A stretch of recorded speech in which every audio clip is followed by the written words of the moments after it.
정치 구구단 두 명의 교수분과 함께하겠습니다. 김영준 교수님, 최창렬 교수님 나오셨습니다. 어서 오십시오. 안녕하세요. 네, 안녕하세요. 일단 자유한국당 얘기를 두 분께 여쭤보겠습니다. 혹시 자유한국당 비상대책위원장으로 어떤 분이 좋겠다 이런 이야기를 주변 분들과 이야기하다 혹시 질문 많이 받으셨을 것 같은데 어떻습니까? 뭐 준비위원장은 뭐 40~50명이 된다라고 얘기를 했으니까 뭐 지켜봐야 되겠지만은 가장 핵심적인 것은 저분이 어쩌으면 좋겠다 하는 분들은 다 지금 고사하고 있는 것 같아요. 예. 그러니까 지금은 기회가 아니다라는 얘기를 하고 가장 큰 이유는 비상대책위원장이 가질 수 있는 권한이라는 것이 지극히 제한적일 수밖에 없는 것이고요. 김종인 비대위 체제가 성공했었던 거는 총선은 한 3개월밖에 안 남았고 유력한 대권 후보의 문재인 당시의 당대표가 적극적으로 지지를 했고 거기에는 뭐 계파 갈등이 없었기 때문에 성공을 했는데 지금 뭐 자유한국당에는 친박 비박 간의 갈등이 있고 그리고 더 나아가서 지금 유력한 대권 후보도 없고 이런 상태에서는 비대위를 맡았다 하더라도 이것을 끌고 갈 수 있는 동력이 생기지 않는다라는 것 때문에 다 고사를 하고 있는 것 같고 다만 김병준 전 청와대 정책실장은 본인이 의지를 보이고 있는 것 같아요. 새롭게 제가 변화를 한번 좀 모색하려고 한다는 부분들이 있는 것 같은데 당의 정체성 문제와 또 안 맞는다고 또 당내 여론이 있기 때문에 상당히 저는 난항의 난항을 거듭할 수밖에 없는 인선이 결국은 굉장히 어려울 수밖에 없다라는 생각이 좀 듭니다. 인선이 어렵더라도 누군가는 비대위원장으로 영입을 하겠죠. 그렇습니다. 예. 네. 상황을 돌파하기 위해서라도 할 텐데 비대위원장 뭐 어떤 분이 좋은지. 저는 어떤 분이 좋다라는 말씀드리기 전에 들리는 얘기들을 하면 궁금해하시는 건 어떤 분이 되느냐 궁금해하실 것 같은데 말이죠. 지금 말씀하신 김병준 국민대 교수 얘기는 많이 나오는 것 같고 이회창 전 대표 얘기도 나오고 있고요.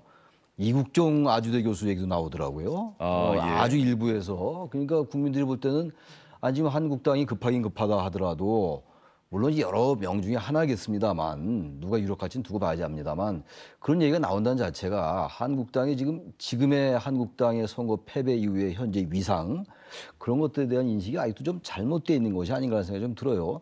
비대위원장을 누구를 한다고 해서 저는 뭐 앞서 김 교수 잘 말씀하신 것처럼 한국당이 공천권에 관련된 문제를 다툴 것이기 때문에 그리고 총선이 워낙 많이 남았잖아요. 지금 여러 조건을 볼 때 과거 2004년도에 박근혜 비대위 때하고도 다른 것이고 아까 말씀하신 김종인 비대위하고 다르기 때문에 전 비대위원장이 누가 들어오더라도요. 김병준 교수가 제일 유력할 것 같이 보이긴 합니다. 다른 이제 분들이 고사를 많이 하고 있으니까 그렇다 하더라도 상당히 한국당은 난항을 겪을 수밖에 없다. 비대위원 체제에서도 그런 생각이 좀 듭니다. 언론에서 이런저런 이름들이 보도가 되고 있는데 뭐 이정미 전 헌법재판관의 이름까지 거론이 됐던 모양입니다. 이정미 헌법재판관은 박근혜 전 대통령 탄핵 결정을 직접 선고한 재판관 아니겠습니까?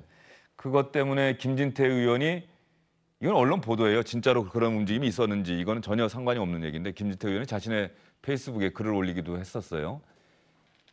그런 일은 없을 거다. 당의 문을 닫을 것이 아니라면 이정미 전 헌법재판관이 비대위원장을 맡는 일은 없을 것이다. 이렇게 강하게 반발하는 모습도 보이고 있고 최장집 교수의 이름도 언론에 오르내리고 있고 자유한국당 입장에서는 지금 이런저런 상황 가리지 않고 지금의 국면을 돌파할 수 있는 비대위원장 모셔야 한다. 뭐 여기에는 누구나 다 공감을 할 거예요. 그러나 거기에도 계파 간의 이해관계가 서로 맞물리면서 진통, 갈등, 대립이 있는 거겠죠? 시기하고 권한에 대한 문제 때문에 그래요. 어느 정도 시간을 갖고 비대위 활동을 할 수 있느냐. 단순하게 차기 당대표를 뽑는 기간 동안만 비대위원장을 한다면 그거는 관리형 비대위표가 될 수밖에 없기 때문에요. 그런 식으로 따지면 당연히 아마도 연내까지는 전당대회를 열리기 어려울 수도 있다라는 전제를 깔고 있거든요. 여기에 대해서 지금 친박이 아주 강력하게 반대를 하고 있는 부분들이 있고요. 그리고 전권을 준다고 하지만은 그 정권의 내용에 대한 것이 명확하지 않는 김성태 지금 원내대표는 공천권을 포함해서 모든 것을 다 준다고 얘기를 하고 있는데 이것을 어떻게 나름대로 현실화시킬 수 있을 것이냐라는 문제 이 두 가지를 해결할 수 있는 것이 키인데요. 결국은 순차적으로 갈 수밖에 없을 것 같습니다. 비대위원장이 만약에 이제 외부에서 영입을 하든 선정이 되면 그 비대위원장이 정말 새로운 정치 개혁 혁신과 관련된 나름대로 국민들이 정말 굉장히 납득할 수 있는 혁신안을 내놓으면서 결국은 친박 비박을 끌어들일 수 있는 정치력을 갖고 있느냐 없느냐는 것이 핵심적 사항이고 더 나아가서 원내 문제와 비대위원장의 관계를 어떻게 조율할 것이냐가 또 핵심적 사항으로 부상될 가능성이 굉장히 크다고 봅니다. 예, 자유한국당에서 말이죠. 비상대책위원장과 비상대책위원회 위원들을 공모를 하겠다 이런 이야기가 있어요.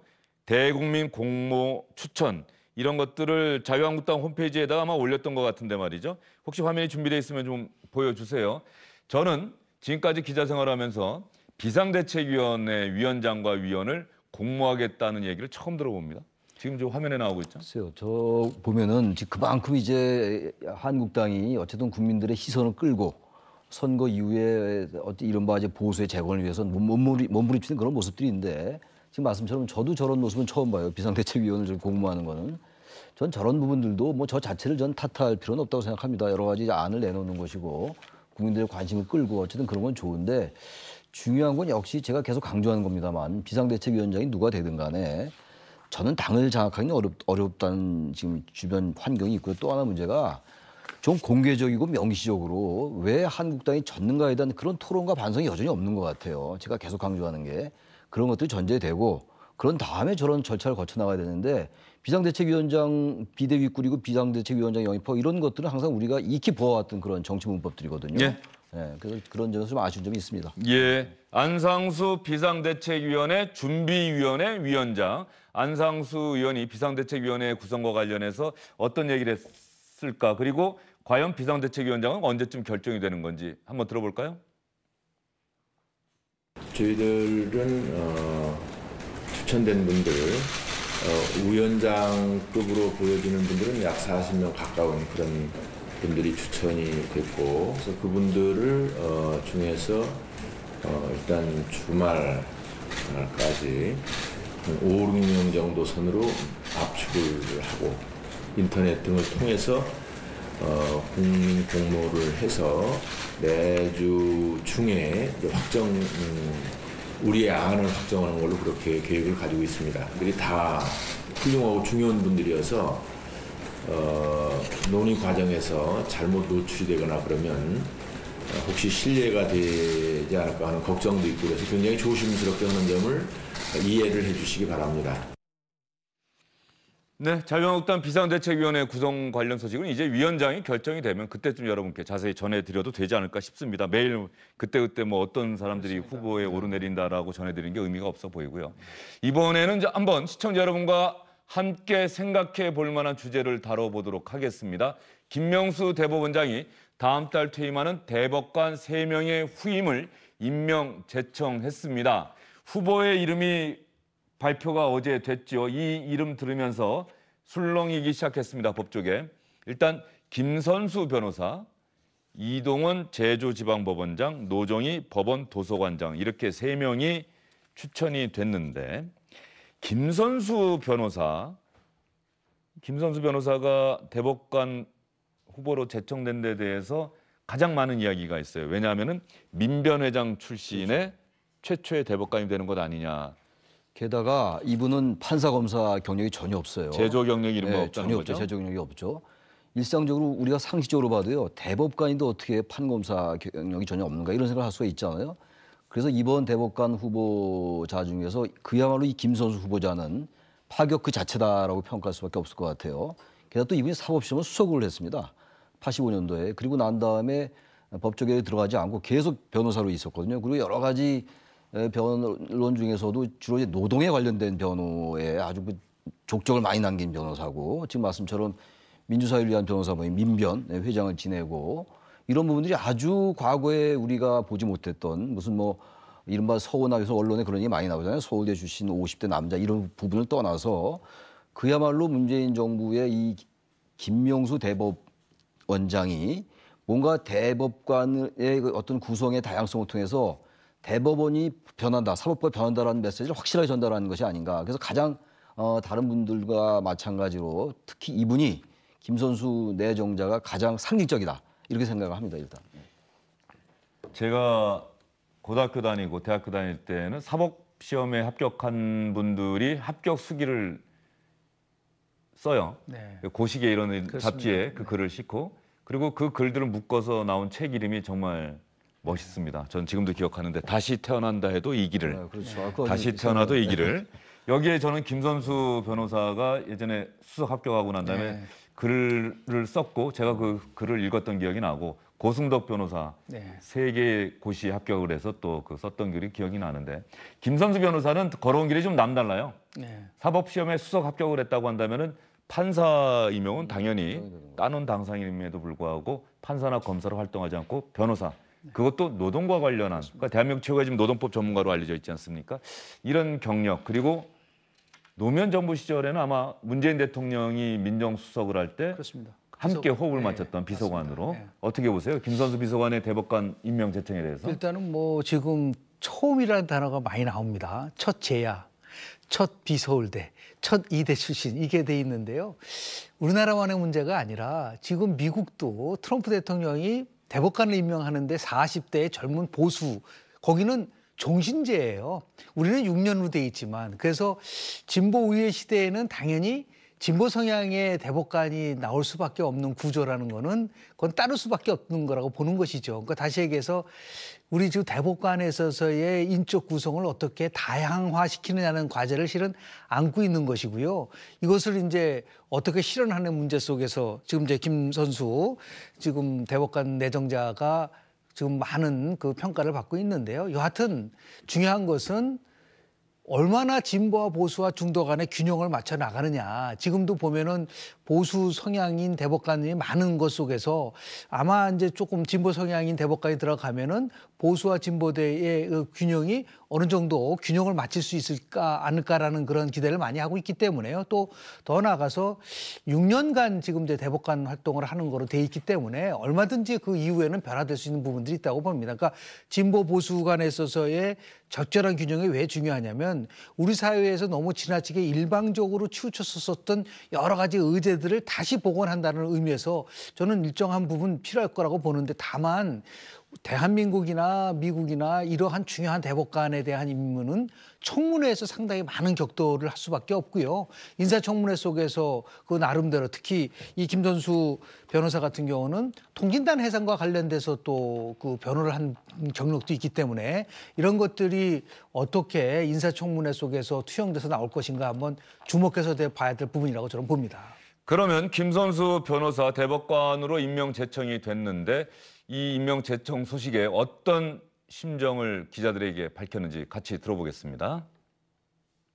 대법원장께서 저를 제청해 주신 것은 대법원 구성이 다양화되어야 되는 거 아니냐는 부분에 대한 국민들의 그 열망을 반영한 것으로 이렇게 생각을 합니다. 사회적 소수자와 약자의 관점이 이렇게 반영될 수 있도록 그 노력하는 것이 저를 이렇게 불러주신 것에 대한 어떤 보답이 아닐까 생각이 됩니다. 법원이 그 뭐 법관이나 이 검사로서의 경력이 있는 분들만이 이제 대법관에 그 임명이 됐는데 그런 경험 없이 이제 변호사로서만 그 활동한 제가 이 대법관으로 이렇게 제청이 된 것에는 그동안 이제 그 법원이 조금 이렇게 폐쇄됐을까? 뭐 그런 부분을 조금 더 이제 그 사회의 그 열린 자세로 이렇게 대응하라는 뭐 그런 국민적 요구 뭐 이런 것들이 반영된 게 아닌가 생각이 됩니다.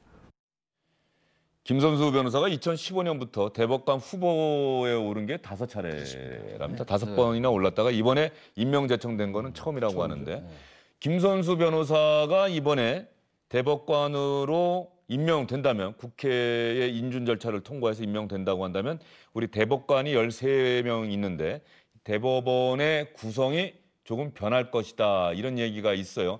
저 부분을 상당히 문재인 대통령 또 대법원장도 신경을 쓰고 있지 않을까 싶은데, 현재 보면은 3명이 임명이 될 경우에 보수가 5명, 중도가 3명, 진보가 6명, 진보 성향의 법관이 보수 성향의 법관을 능가하는, 더 많게 되는 그런 일이 된다. 이거는 정부 구성에 따라서, 그리고 대법관들이 임기가 아까 6년이라고 말씀하셨기 때문에 어느 정권에서 대법관을 임명할 수 있느냐 그렇습니다. 이런 것과도 맞아떨어질 것 같은데 저런 대법원의 변화가 국민 생활에 또 어떤 변화를 가져다 줄까요? 뭐 보수 중도 진보의 균형도 굉장히 중요합니다만 역시 더 본질적인 거는요. 우리 사회가 뭐 우리 사회뿐만이 아니라 이른바 이제 물질주의 가치관이라는 게 있잖아요. 안보, 성장, 국가 이런 전통적인 가치관 이런 것들은 여전히 중요한데 이거 못지않게 점점 변하고 있는 게 이제 자유, 개인, 인권 이런 가치들 아니겠어요? 이른바 차별 이런 부분도 차별 뭐 우리 사회적 삶 이런 것들 최근에 그 뭐 대체복무제 관련된 것도 병역법이 헌법 불합치 판결이 나왔잖아요. 그러니까 이런 부분들, 그러니까 물질주의 가치관에서 탈물질주의로 바뀐 이런 상황들, 이런 사회적 변화가 반영되는 과정이라고 저는 생각합니다. 기본적으로. 지금 말씀처럼 이 세 분이 만약에 임명이 된다면 대법원장 포함 14명 중에서 8명이 이제 문재인 대통령이 임명한 사람이 되는 거거든요. 그러니까 그 자체는 뭐 당연히 진보 정권과 뭐 발을 맞출 수밖에 없는데 최근에 사법농단과 관련된 양승태 대법원의 문제 이런 것들도 같이 있는 거 아니겠어요? 예. 저는 그래서 김명수 대법원장이 상당히 정무적 판단을 했다라고 보여져요. 사회적 변화에 발맞추고 이념과 가치를 다양하게 반영하는 건 좋은데 그거 이상으로 뭔가 그 이른바 사법농단에 대해서 뭔가 개혁하겠다라는 그 메시지도 강하게 전달을 한 것이 아닌가 이런 생각에서 아주 긍정적 평가를 하고 싶습니다. 예, 김명수 대법원장이 3명을 대법관으로 임명 제청하면서 저런 이야기를 했어요. 대법관 구성의 다양화를 요구하는 국민의 기대를 각별히 염두에 뒀다. 그래서 좀 진보적인 성향의 판사들, 법조인들을 대법관에 임명 제청한 것이 아니냐. 김선수 변호사 이야기를 해봤습니다. 김선수 변호사의 사법시험 합격 수기를 보면은 왜 공부를 잘하는 사람은 다 법대를 가야 되고 법대에 들어가면은 왜 다 고시를 봐야 하고 고시를 보면 왜 다 합격을 해야 하고 합격을 하고 나면 왜 다 판사 검사를 해야 되느냐 이런 문제의식을 상당히 나타냈던 기억이 있습니다. 그리고 그 문제의식을 그대로 본인이 실천했던 것이죠. 고시에 합격하긴 했지만 판사나 검사는 하지 않고 변호사만 했다. 이번에는 도서관장 노정희 법원 도서관장의 임명 이 부분에 대해서도 한번 이야기를 해봐야 될 것 같습니다. 과연 왜 노정희 도서관장의 대법관 임명 제청이 의미가 있는지 이 부분에 대해서 문재인 대통령이 오늘 국무회의에서 했던 이야기가 있습니다. 마침 이번 주가 양성평등주간이라고 하는데 문재인 대통령이 이런 얘기를 했습니다. 이번 주는 양성평등주간입니다. 저는 어제 대법원장님으로부터 여성 대법관 후보를 임용 제청받았습니다. 그대로 임용이 된다면 여성 대법관이 사상 최초로 4명으로 늘게 됩니다. 이와 같이 적어도 성평등 문제만큼은 이 정부에서 확실히 달라졌다라는 체감을 국민들께 들을 수 있도록 전 부처가 여가부와 함께 힘을 모아주시기 바랍니다. 노정희 법원도서관장이 대법관이 되면은 대법원의 여성 대법관이 4명으로 늘어나게 된다는 거예요. 역대 최다다. 그렇습니다. 쌍수드로 환영합니다. 예. 왜냐하면 노무현 대통령은 페미니스트 대통령이 되겠다는 얘기를 분명히 했지 않았습니까? 근데 우리는 아직까지도 양성평등에 대해서 갖고 있는 몇 가지 착각이 있어요. 양성평등 이미 다 이루어졌다고 생각을 하고 있지만 그렇지 않거든요. 양성평등 주간에만 양성평등이 있고 그 위에는 없다고 한다면 그것은 평등민주주의로 가고 정말 새로운 변화를 가지고 오는 이 정부와의 기조와도 맞지 않는다고 보는 것이죠. 그러니까 국민들이 성평등 문제와 관련돼서 체감할 수 있는 부분은 가장 핵심 탑 클래스에 있었던 대법관의 여성 대법관이 많아진다는 것에 대해서는 굉장히 고무적인 것이고요. 아마도 뭐 최종적으로 대법관으로 임명을 받는다고 한다면 우리가 지금 갖고 있는 여러 가지 사각지대가 할 수 있는 성평등 국가를 만든 거는 시대 정신이에요. 지방 분권 평화 체제 구축과 더불어서 이런 성평등 국가를 만드는 것이 시대 정신이라고 한다면 저는 여성 대법관이 거기에 충실하게 그 시대 정신에 맞는 그러한 여러 가지 사회적 분위기와 더불어서 판결도 주도하지 않을까라는 생각을 가장 저는 찬성하는 의미에서 참 고무적이다라는 말씀을 좀 드리고 싶습니다. 그리고 대법관 하면은 법원 행정처 출신들이 사실 대법관으로 가는 지름길이다 이런 평가가 있었는데 법원 행정처 출신 대법관 임명 제청된 사람이 한 명도 없어서 법원 행정처 출신의 대법관 구성도 그만큼 줄어들게 됐다. 이것은 조금 전에 말씀하셨던 양승태 대법원장 시절에 재판거래 의혹과 관련해서 법원 행정처에 대한 일종의 경중이라고 봐야 되겠죠. 축소 의지 그렇습니다. 이런 네. 것들을 좀 강하게 김명수 비춰야 대법원장이 밝힌 것 아니냐. 네.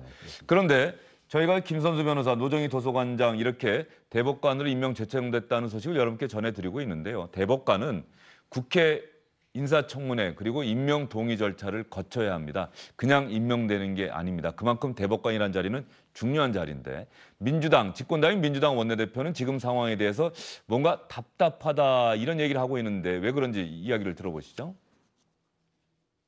문 닫힌 국회 앞에 또다시 숙제가 주어졌습니다. 세 후보자 모두 사회 정의, 사회적 약자 배려, 도덕성 등 대법관으로서 충분한 자질을 갖추고 사법개혁의 적임자로 평가받는 분들입니다. 대법관 후보자에 대해서는 국회의장이 인사청문 특위위원을 선임하고 국회 본회의에서 인준 동의안을 반드시 처리해야 합니다. 그래야 기존 대법관 임기 만료일인 8월 2일 이전에 임명될 수 있습니다. 그런데 벌써부터 걱정입니다. 국회 원구성이 되지 않고 있는 데 대한 답답함, 언제 인준 절차가 시작이 될 수 있을지 그런 데 대한 답답함을 토로한 것 같은데 자유한국당이 3명의 대법관 임명 제청에 대해서 반응을 보였습니다. 코드 인사다, 즉각 처리하라. 중립적이고 공정한 인사를 다시 임명 제청해라. 바른미래당, 같은 중도 보수 성향이라고 평가받고 있죠. 천편일률적인 선정 기준을 벗어난 점은 긍정적으로 평가하는데 다만 우려되는 이념 성향은 철저하게 검증할 것이다.